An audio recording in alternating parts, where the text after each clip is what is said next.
In this video, I'm going to react to NHL rivals, the Boston Bruins versus the Montreal Canadiens.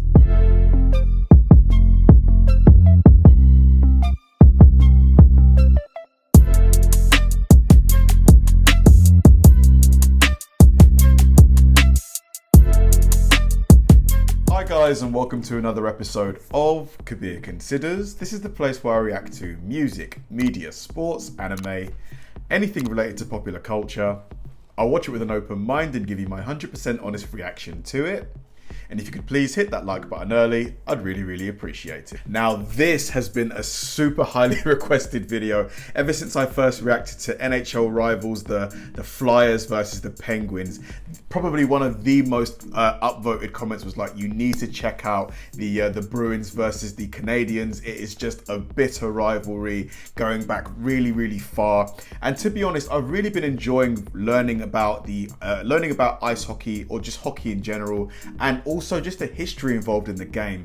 For me, it's such an underrated sport because, as I've mentioned in other reactions, like hockey players, professional hockey players, the amount of skills that they need to pretty much master, you know, speed, balance, they need the strength, they need the tenacity to be able to, you know, be willing to stand up for themselves and their teammates. They need the trickery, they need to learn all of the moves. Honestly, such an underrated sport here in Europe. And just learning about not just the big players, you know, the Sidney Crosbys, the McDavids, the Ovechkins, just learning about the history of the clubs, the teams. It's really of interest to me because I'm trying to get a bit more into history. It's such a fascinating topic.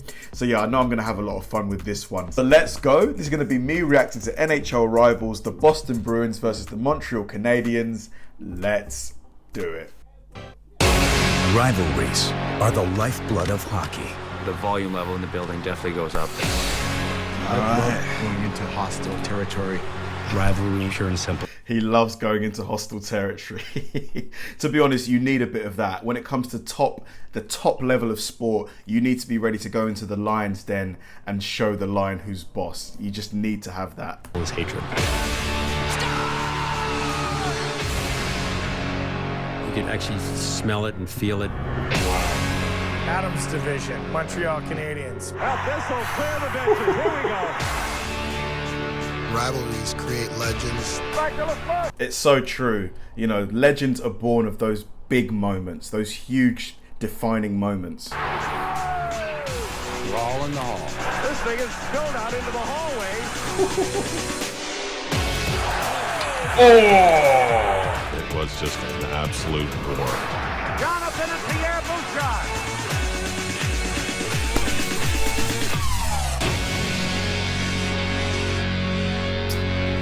My body is ready. They are the NHL's version of the Hatfields and McCoys. Cam Neely going with Corson. Overtoe. They have beaten them, and tonight they have beaten them up.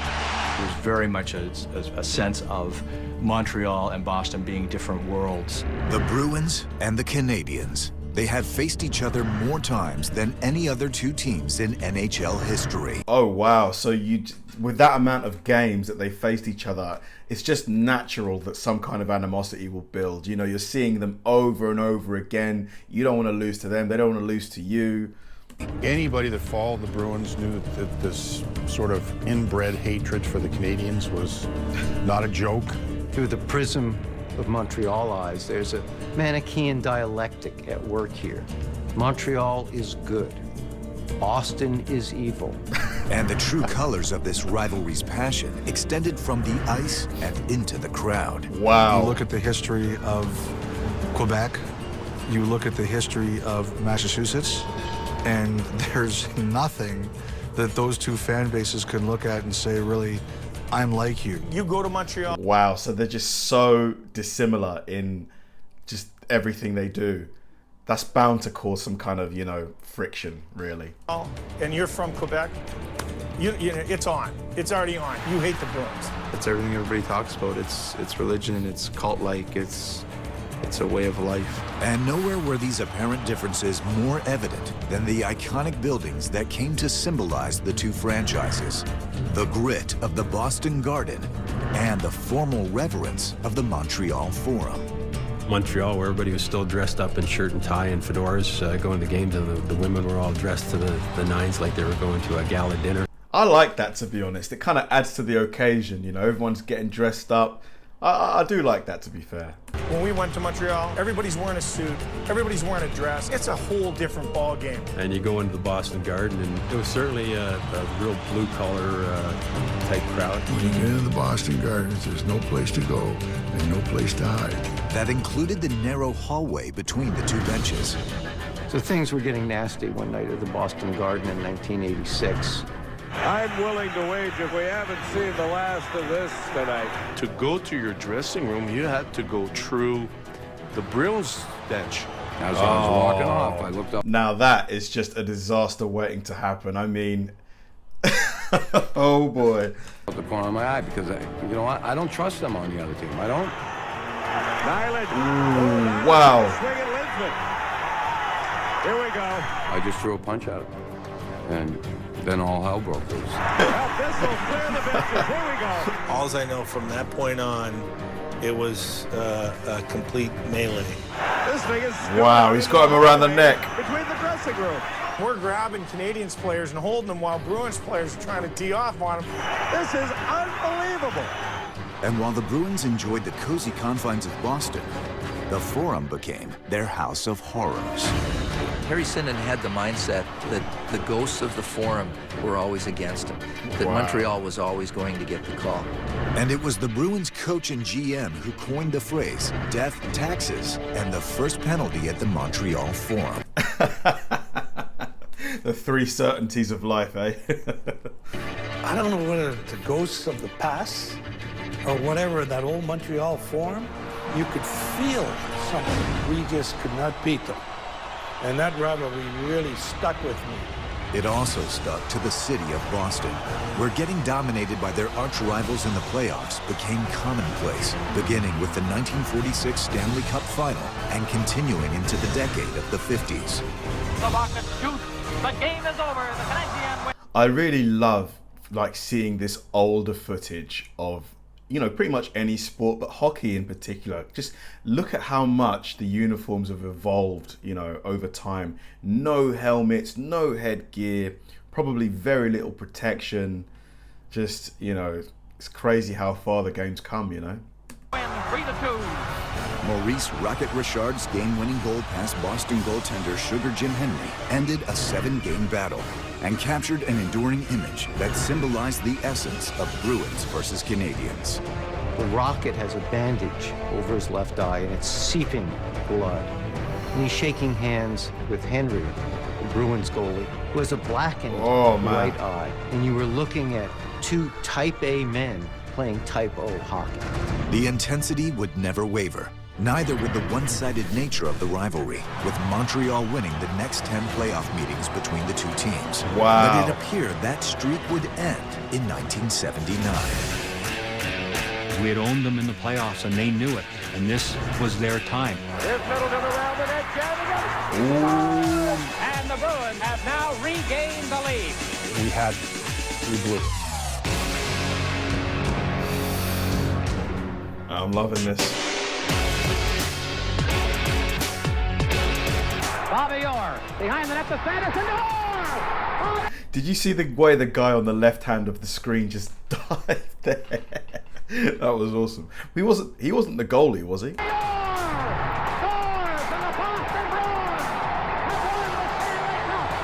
The late 60s, early 70s, when the Bruins were really, they were the Beatles and the Rolling Stones. It was, in terms of how people viewed them.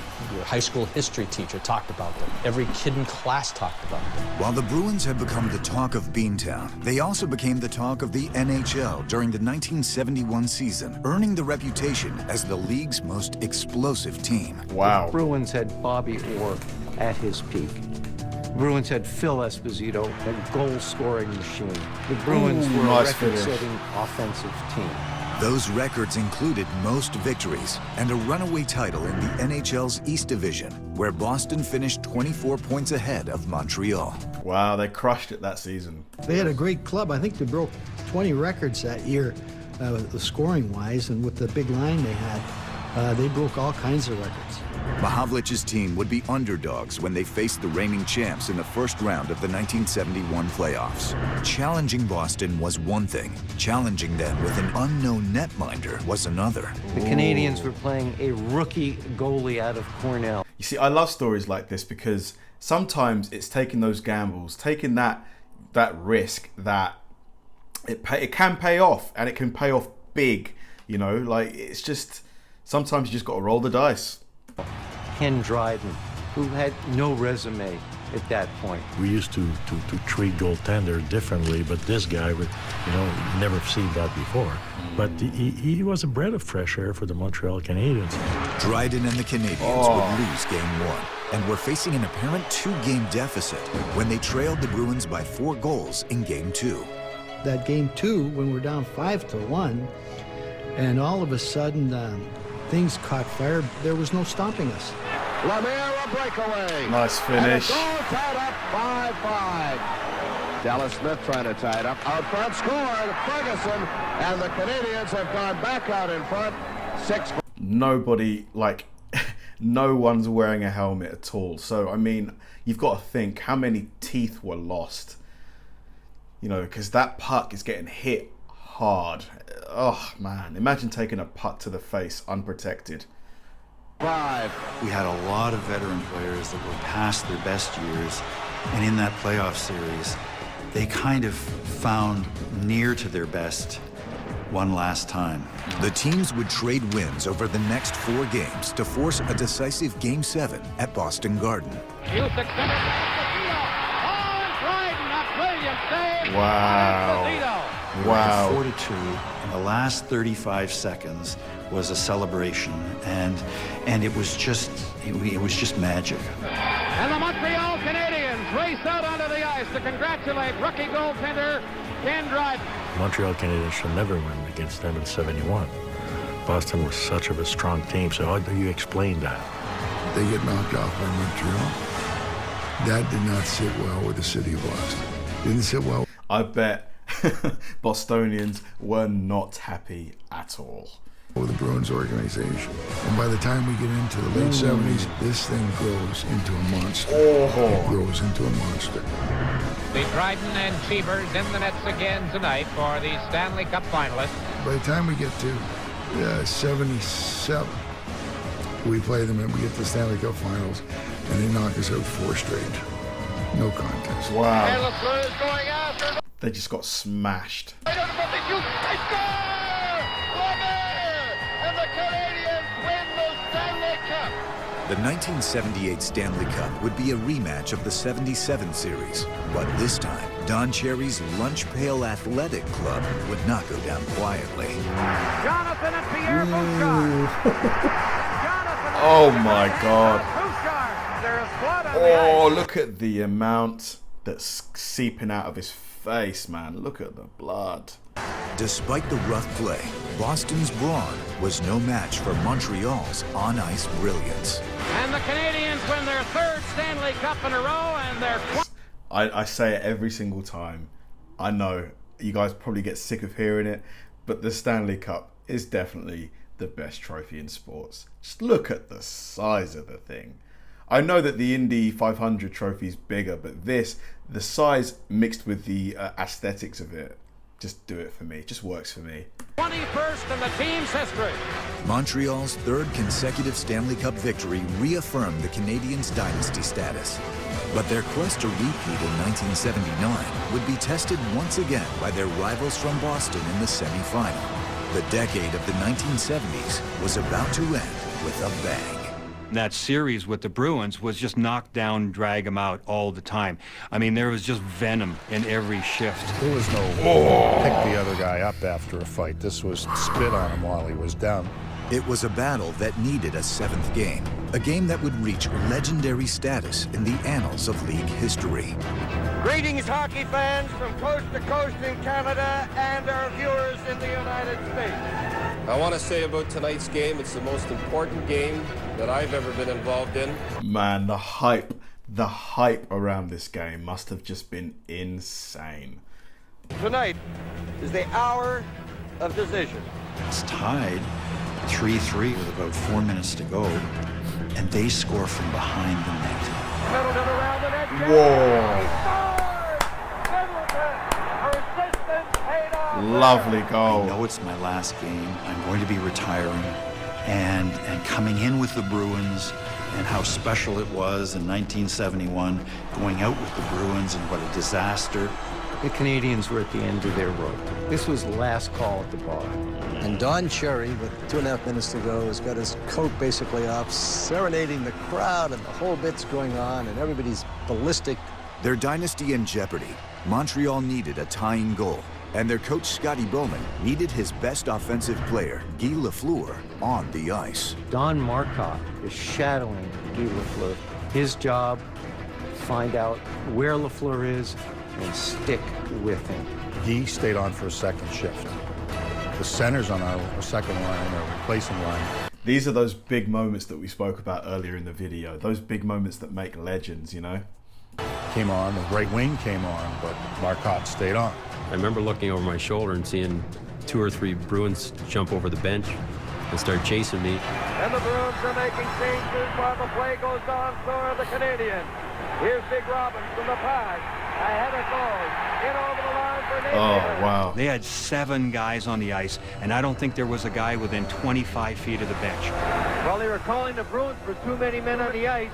Well, this is a terribly inopportune time for the Boston Bruins. It was too many men on the ice for 14 seconds. That was the only way they could lose the game. And they got caught. The referee had no choice. And on the ensuing power play, Lafleur made the Bruins pay for their gaffe. Boston 4, Montreal 3. He gets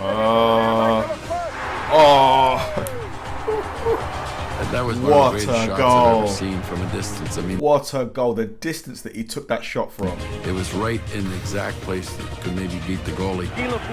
As we would call it in football, in soccer, that was top bins, right in the top corner. Just inside the pipe. Look Just at this. Bang, right inside the far goal post, and that was it. That tied the game, sent it into overtime, and Yvon Lambert, a plumber, shoveled the puck in to beat the Bruins. Trombley cutting. Yeah. Forum went ballistic. The air came out of the Bruins. That was as crushing an ending, I think, as you'd ever want to see. The locker room was devastating. It was tears all around. We had it, and we realized we'd blown it. Oh. We had nobody to blame but ourselves, and we live with that for the rest of our lives. A familiar script had been written again for the Bruins. The decade of the 70s ended with despair. Would the 1980s bring Boston hope? This is the year, this is the team. Ahead for Neely. Neely trying to cut in. Hold on, gets it again. He's in. Ooh, nice he goal. scores! Cam Neely makes it 4-1 on a breakaway. Yeah, I wanted to beat Montreal. Man, I'm loving this so far. This is really, really good. At a young age, I was a huge Montreal Canadiens fan. I remember 1979, the year that I was drafted. Montreal met up with the Bruins in the semifinals. Yvon Lambert from the doorstep of Gilbert sends the Montreal Forum into a breakthrough. And I'm like, yes, we beat the Bruins again. And 4 months later, I was being drafted by the Bruins and going to Boston. Bourque was joining a franchise that had lost 14 consecutive playoff series to their arch rivals dating back to 1946. They were in a bad place. For Boston, for many, many years, they were the weak sister, and Montreal was the mountain to climb. And this trend continued in the NHL's divisional playoff format, when as Adams' division foes, the Bruins and Canadiens would meet seemingly annually beginning in 1984. And they eliminate the Boston Bruins. You get involved in a rivalry, and you meet up in the playoffs, and You lose.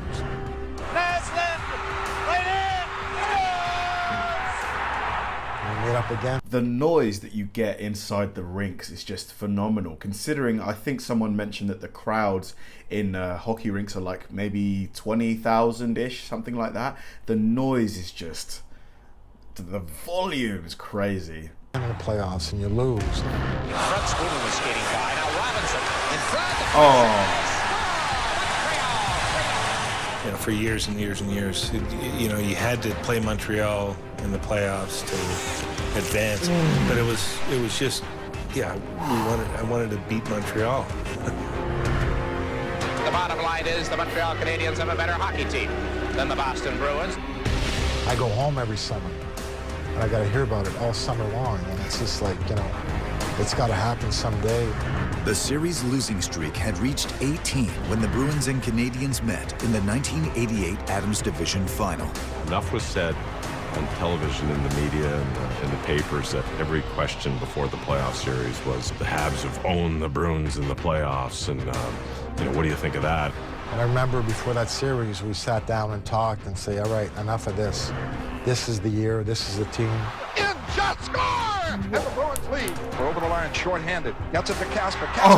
Scores! Mate, two absolute bangers of goals, man. Built in that series, you know, win by win. Once we could smell it, it was nonstop.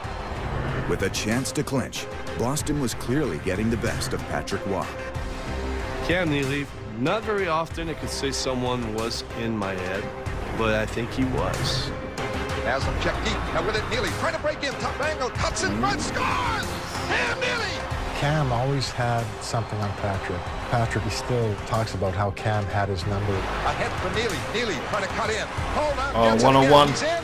He scores! And Neely makes it 4-1 on a breakaway. 45 years, a long time. You know, not beating a team in the playoffs. The long drop. It's a very long time, to be fair. Boston Bruins are a one happy bunch. The cool part was actually flying back to the airport, walking out, and having like 15,000 people outside the building. 15,000. There was a couple generations of pain that they were suffering from not beating Montreal. So it was a really bigger deal than I think a lot of us realized. It was special for everybody. You know, it was just a great time to be a Boston Bruins fan, be a Bruin, and everything Bruin. This is the thing, like when it comes to like sports or anything in life, if you can delay the gratification, if it takes a while, but then you get it, it's just so sweet. It's just the best feeling in the world. Times for Boston meant misery for the Canadiens, but the belief that the black and gold was evil would not go away. If you're in Montreal, of course, they think Chara is this huge goon villain. And this looks scary. I was in the building that night, and I thought Pacioretty might die. That was a hell of a hit. This thing's on. This original sixth thing is on. It's beautiful. In the 90-year history of this rivalry, no other season illustrated the hatred and passion like 2011. Here comes Tim Thomas. Here comes Thomas. That was one of the most wild games I've been a part of. The referee's going to let him go. Price and Thomas. We were just out there being a couple of good old boys, and nobody got hurt, and we had some fun about it afterwards. The Canadiens players love what Carey Price has done. They're letting them know it now. It's the Bruins love what Tim Thomas has done. Price and Thomas were the main event in an evening that featured almost 200 penalty minutes and 4 game misconducts. Numbers taken, memories long, nastiness aplenty. The events of February 9th were a prelude to the team's next meeting on March 8th up in Montreal. I was in the building that night. So, Pacioretty is God. I feel like, yeah, they've shown that this hit before, but man, that is a savage hit. Down, face first. I thought Pacioretty might have died. And this Look at this. Bang! It sounded like a gunshot when he got hit. I was right by the bench, and you see the faces of the guys and the players on the bench and how scared they were for their teammate. Rarely will you hear the Bell Center so quiet. just say it's very unfortunate. That's not my style to get, hurt somebody. There was history here between Pacioretty and Chara. 2 months before, Pacioretty scores the overtime goal against the Boston Bruins, and then he shoves Zdeno Chara from behind, and Chara immediately goes after him and has to get dragged away from Pacioretty. So you fast forward to that night in Montreal. Zdeno Chara, I believe, wanted to get back at Pacioretty. And you almost got that sense from the people in Montreal. They wanted to get out the pitchforks and the torches and march right to the NHL offices, and they wanted justice. Zdeno Chara would not be disciplined by the NHL for his hit on Max Pacioretty. The thing is, yeah, I'm not saying that what Chara did was fine or anything like that, but if you're Pacioretty and you celebrate behind the guy's back, you push him, you shove him, can you expect no, repercussions to that? No retaliation? Upon learning that Chara would not be punished, Montrealers vented their anger by flooding city police phone lines, demanding that a criminal investigation be launched. Law enforcement, I just thought that was ridiculous. Come on. I get that passion, but to invite law enforcement in, I think you're beyond the pale when you start talking about that stuff. Come on. Montrealers view the Chara hit on Pacioretty as the dirtiest thing they have seen in decades. Wow. Pacioretty suffered a broken neck on the play, but oh no, he suffered a broken neck? Oh my God. Wow, okay. Typical Bruins Canadiens fashion, controversy reigned supreme in the aftermath. There was comments made by some of the Bruins players implying that Pacioretty was exaggerating how hurt he was. I believe they were trying to get Zdeno suspended, and they embellished it a little bit. I don't think those comments are appropriate by Mark. Surprised, to be honest with you. I think Mark's a guy who's been around a long time, and I'm not sure that he had his medical degree yet. And the Canadian. That was a nice little dig. I'm not sure he's a doctor. I don't think he knows what he's talking about.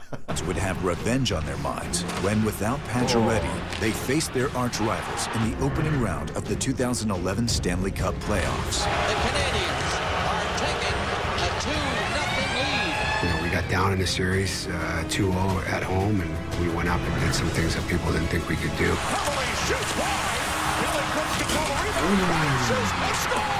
Nice goal. This series is tied at 2. And for the 8th time in their storied series history, the Canadiens and Bruins needed a Game 7 and late-game heroics from Montreal's PK Subban. 2 minutes as of now to go in regulation. Laid back, score! And it's a tie game.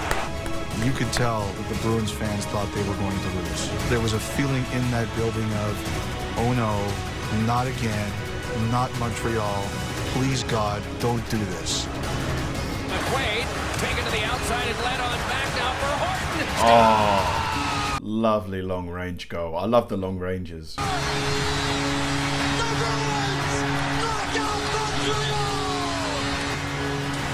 When Nathan Horton scored, on the bench were the Boston coaches, and they weren't celebrating. They were like, thank God we won. It was just another chapter in the story. That series was about as good as it gets. Less than 2 months later, Zdeno Chara would wrap up a tumultuous season by raising Lord Stanley's Cup. The Bruins' 6th championship would, for the time being, give them the upper hand on their neighbors from the Northway. It's a rivalry that spans 9 decades, where black and gold meet white, blue, and red, where a cultural rivalry defines 2 cities that pine for hockey success and hockey domination. From unheralded rookies to Hall of Fame pedigrees, they have left indelible memories and passion on the ice. The Canadiens and the Bruins, forever NHL Blackhawks. Man, that was epic. It had everything. It just had the physicality that you expect from the NHL. It had the passion, it had the skill, it had just everything, the big moments. Man, that hit on Pacioretty from Chara, good grief, that was... Man, that would knock anybody off their socks. It's just, yeah, the NHL, I really hope that, because from what I'm hearing from longtime fans, it's like the game is getting a bit softer nowadays, which is happening in every sport, unfortunately. But I really hope that they don't try to change the game too much, because you don't want to lose what makes the NHL so unique and different. Just awesome video. Really enjoyed this one. This was epic. Thanks for watching, guys. If you enjoyed this video, please like, subscribe, turn on bell notifications, and keep throwing the recommendations my way. I know I say it all the time, but they genuinely help me out, because if I know you enjoyed watching something, I'll definitely enjoy reacting to it. So like, subscribe, turn on bell notifications, keep throwing the recommendations, and I'll catch you in the next one.